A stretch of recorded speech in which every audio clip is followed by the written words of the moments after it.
You are who you've been looking for. So stop looking for more unless you're looking in a mirror, because it's about time for you to see clearly that you are who you've been looking for.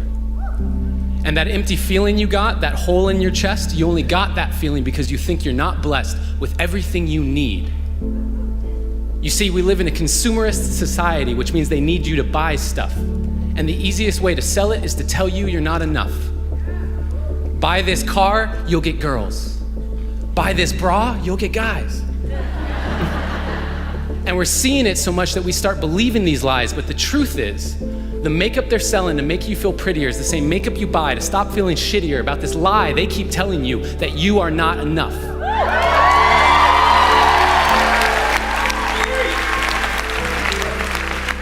And what about the movies we watch, all the shows on TV? The more I watch, the more I see I need you to complete me.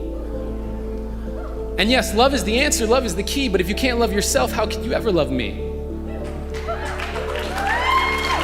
And loving yourself, what does that even mean? Like massages and selfies and that sort of thing? Because the more I think about it, the more it feels weird. I've always been taught that self-love was something to be feared.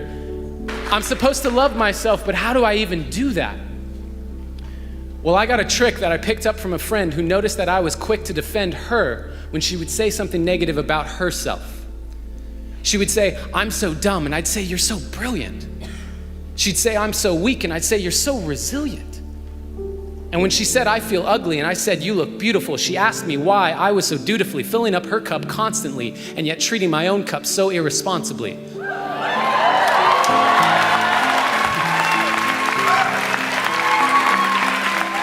Because when I looked in the mirror, my voice was quite clear. You're ugly, you're too thin, your hairline's receding, you got a pimple on your chin. And that was when she gave me a piece of advice that changed my life. She gave me a hug. And she said, "Treat yourself like someone you loved. Treat yourself like someone you loved." Now, I had been standing, but I needed to be sitting because I couldn't believe that I had been letting myself keep forgetting that I was who I'd been looking for. And deep in my core, I knew it was time to stop looking for more until I could look through all my fear and look into a mirror and see clearly that the man looking back at me was the only one who can make me happy, and I am already enough.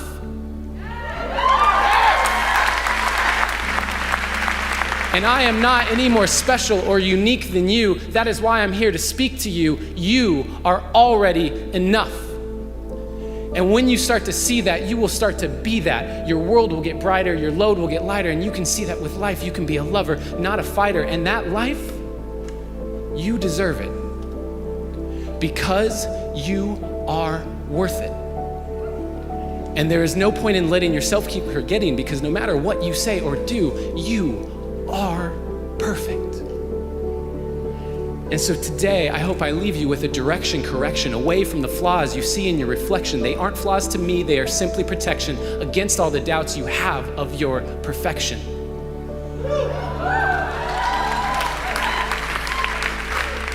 So start today. Take a good, long look in the mirror and say, "I am who I've been looking for." How much do you love yourself? Because if you understand the value of self-love, you'll never be friends with those type of people. Most of the people out here are running around empty. They have no sense of self. No sense of self-love. When I say self-love, it has nothing to do with celebrity, money, materialistic things, and all of the things that your negative mind could probably go to. It has nothing to do with self-love. It has nothing to do with looks. Nothing to do with cars and any of the superficial things that one would assume that could make you love yourself even more. It's a matter of knowing your value. It's a matter of you saying, I don't have to be around these people in these type of environments and situations in order for me to finally see the value in myself. I love me independent of you loving me. I believe in me I know my self-worth. I am here and I have a purpose. There is no value in having wisdom, knowledge, insight, spirituality, love. Every day, I am a work in progress.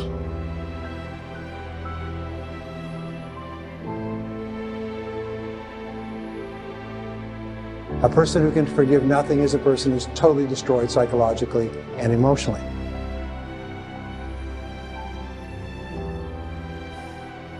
Forgive your parents. Forgive any relationship that you ever had that didn't work out. Forgive everyone else in your life that has ever hurt you in any way.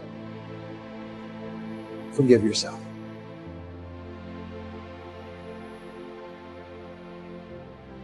Forgiveness is giving up the hope that the past could be any different.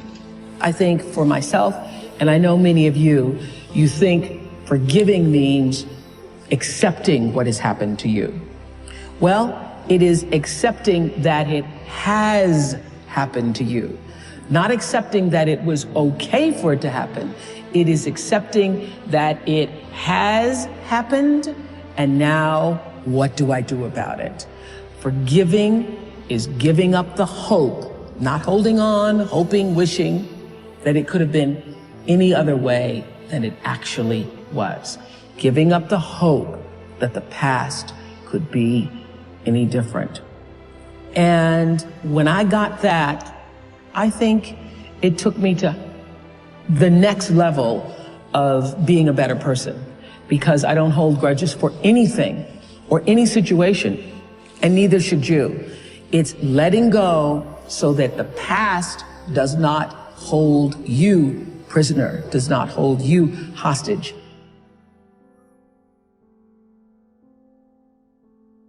See, life is cyclic. You're not, whatever experience you're having right now, it has not come to stay. It has come to pass. Not to stay, just to pass. It's just going through.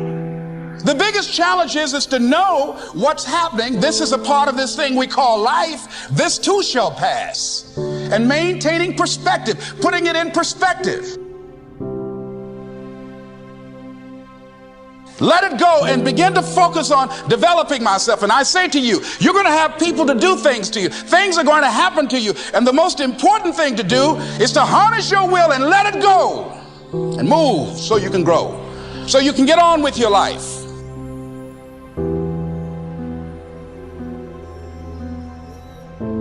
It doesn't matter about what happens to you. What matters is, what are you going to do about it? What are you going to do now, Les? But if you want to begin to move into your own personal greatness, if you want to begin to really enjoy a happy, successful, healthy life, you've got to be willing to go against the tide. You've got to be willing to harness your will. So as you're in the process of reinventing your life, write a description of the kind of person that you want to be. What are the things that you must overcome? What qualities about your personality you know that you're going to have to change, because those particular characteristics are liabilities to you? What are your assets? What are your strong points? Look at and evaluating yourself to make that determination. Other thing is that in order to get out of a rut, we need some coaching. Find some trusted critics. People that you know care about you and love you. So there's some things that keeps us from growing and getting out of ruts. Number one, we identify with feedback. We take it personal when someone wants to give us some feedback on where we are falling short and tell us about our blind spots. We want to have everything being positive about us. We're not perfect. It hurts. I have a friend who's a trusted critic. I don't like him, but I love him. He doesn't tell me the things I want to hear. He tells me what I need to hear so I can grow. It hurts. It hurts when he put me on the hot seat. I can't stand it. But that's the only way that I can grow. And I'm glad that he loves me enough to risk our friendship to tell me what I need to hear, not what I want to hear.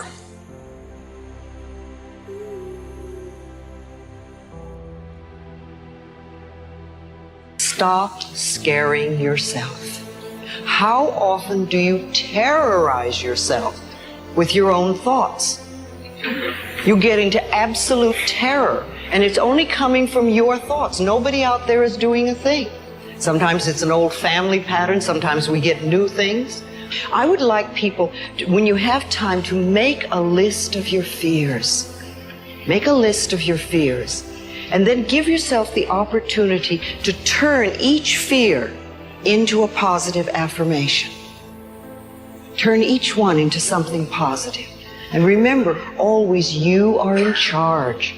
You are always in charge. See, one idle thought doesn't make a whole lot of difference. Thoughts are like drops of water. You drop a drop of water and it doesn't mean much. But if you keep dropping and keep dropping, you get a puddle on the floor, and then you can get a little pond and a lake, and finally you can create an ocean. And with our own thoughts, we can drown in a sea of negativity, or we can float on the ocean of life. And it's up to us. The thoughts we think accumulate. And what sort of puddles are you standing in? Or are you up to here? Or are you up to here and trying to paddle? Now, what are you doing to yourself? When we're willing to change our thinking, we can change our experiences. And it doesn't matter if you've got a big puddle of negative thoughts. You know, you can move over here and create a puddle of mindfulness, positive thoughts. You can make changes, always. So you want to turn those fear thoughts into positive affirmations. Let them work for you.